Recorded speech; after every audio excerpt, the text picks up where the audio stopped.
Halo guys, selamat datang kembali di channel Jawa Anime 52. Kali ini saya akan memberikan 5 rekomendasi anime underrated yang memiliki cerita menarik. Kita langsung saja. Yang pertama yaitu Bakato Test no Sukanju. Nah, jadi anime ini menceritakan tentang suatu sekolah yang mana dia itu punya sistem unik, yaitu bisa melakukan summon sebuah makhluk atau seonggok makhluk yang bisa bertarung dengan berdasarkan nilai ujiannya. Di anime ini menceritakan tentang orang-orang dari kelas F, kelas buangan, yang berusaha untuk bisa merubah sistem di sekolahan itu, namun dengan kekonyolan masing-masing siswanya.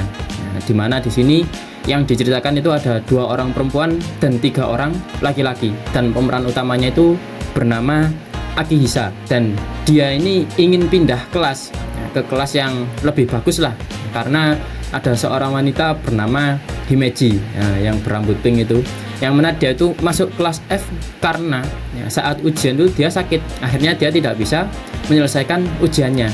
Jadi alhasil pun nilainya itu kosong, padahal sebenarnya ya pinter.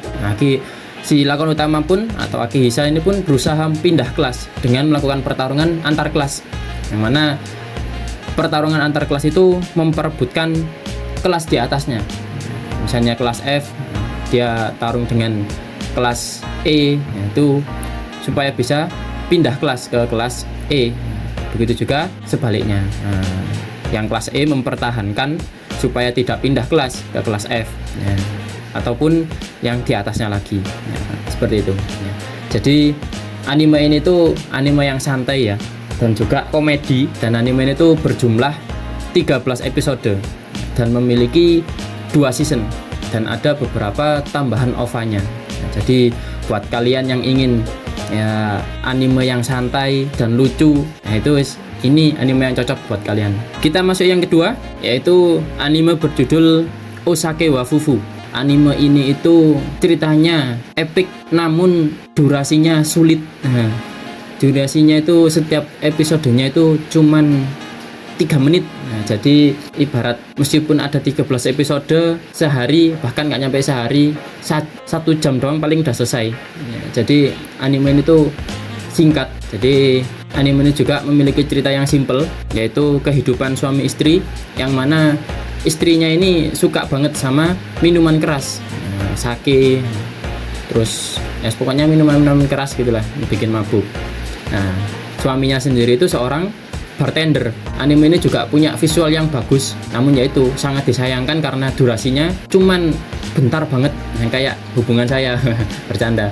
Anime ini juga ada OVA-nya ya, buat kalian yang gak punya banyak waktu buat nonton anime, buat biasanya kan anime satu episodenya itu bisa sampai 24 menit. Kalau misalnya kalian gak punya banyak waktu, anime ini bisa menjadi rekomendasi yang pas buat kalian, karena cuman punya 3 menit per episodenya, tapi visualnya ya bagus. Kita lanjut yang ketiga, yaitu anime berjudul Achikochi. Anime santai bergenre slice of life, yang mana menceritakan tentang kehidupan sekolah dari 5 orang sekawan, yang mana 5 orang sekawan ini 2 orangnya yang bernama Miniwa Sumiki, seorang cewek, dan juga Otonashi Iyo yang punya yang Miniwa Sumikinya tuh punya rasa ke Iyo-nya, tapi mereka menjalani kehidupan sekolah ya dengan santai gitu, nggak terlalu mencolok romansnya, dan juga dibarengi dengan kekonyolan dari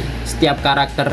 Itu sangat cocok banget buat kalian yang mau nonton anime tanpa mikir. Jadi ya wes, kita ikutin aja alurnya, nggak mikir wah nanti dia bakal gimana, nanti ini gimana, itu nggak perlu. Anime ini pokoknya tinggal ditonton, nggak usah mikir apa-apa. Cocok banget buat kalian yang kepingin nonton tanpa mikir apa-apa. Ikutin aja alurnya, karena nyantai banget ini anime. Kita masuk yang keempat, yaitu anime berjudul Papa no Ikoto wo Kikinasai. Anime ini menceritakan seorang laki-laki bernama Yuta Hasegawa. Dia seorang mahasiswa yang mana dia itu punya kakak. Kakaknya ini udah punya suami juga. Dia punya seorang anak 3. Bukan seorang, jadi ya punya 3 orang anak. Punya 3 orang anak.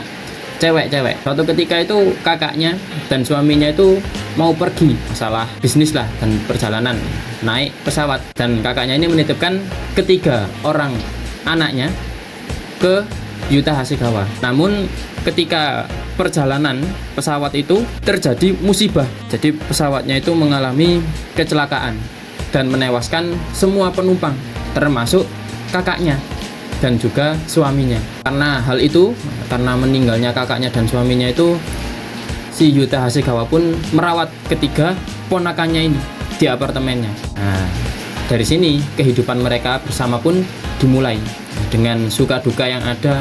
Nah, soalnya anime ini kalau dibilang sedih ya sedih. Nah, orang namanya ditinggal orang tuanya, tapi juga banyak menceritakan kisah kehidupan mereka berempat. Nah, yang mana mulai menerima keadaan yang telah terjadi. Jadi anime itu bisa dibilang punya alur campur antara sedih dan bahagia. Dan anime ini sendiri punya episode berjumlah 12, nggak ada OVA-nya, tapi visualnya juga lumayan lah untuk ditonton, nggak jelek-jelek banget. Tapi kalau yang dibilang bagus banget sampai kayak anime-anime Kimetsu no Yaiba dan Fire Force dan lain-lainnya ya nggak sebagus itu juga, tapi masih enak untuk ditonton lah. Buat kalian yang tertarik dengan anime ada lolinya juga, wah itu bisa menjadi rekomendasi kalian buat menonton ini anime. Kita masuk yang terakhir, yaitu yang kelima, anime berjudul Mondai Chitachi ga Issei Karakuru Desuyo. Dari judulnya aja udah panjang banget. Nah, anime ini menceritakan tentang 3 orang yang mana mereka itu dikirim ke isekai karena masing-masing dari karakter ini tuh punya kemampuan spesial. Adapun tujuan mereka dikirim di isekai itu untuk membantu penduduk kota itu untuk bisa menjadi lebih baik dengan memainkan permainan yang pertaruhannya itu bisa berupa apa saja ya, bahkan manusia itu bisa dijadikan pertaruhan. Ini ibaratnya anime itu memang memiliki cerita yang lumrah lah, yang banyak, tapi yang membuat berbeda itu ya adanya karakter utama yang mana dia itu bahkan kekuatannya itu tidak bisa dideteksi oleh kartu kekuatan. Yang wajarnya itu ya semua kemampuan orang itu bisa dideteksi dengan kartu kekuatan itu. Anime ini berjumlah 12 episode, belum ada season 2-nya. Tapi kalau dari pendapat saya, anime ini tuh sangat rekomendasi sekali buat kalian yang ingin menonton anime bergenre isekai, karena ya mungkin banyak yang bilang anime sekarang kebanyakan isekai. Tapi karena ini anime udah lama, isekainya tuh bisa dibilang masih cukup menarik lah untuk ditonton di saat ini. Sekian video kali ini. Mungkin ada yang punya rekomendasi lainnya dari anime underrated, bisa komen di kolom komentar. Jika kalian menyukai video ini, silahkan klik tombol like. Dan jika kalian tidak ingin tertinggal video-video berikutnya, silahkan subscribe. Terima kasih telah menonton. Bye bye.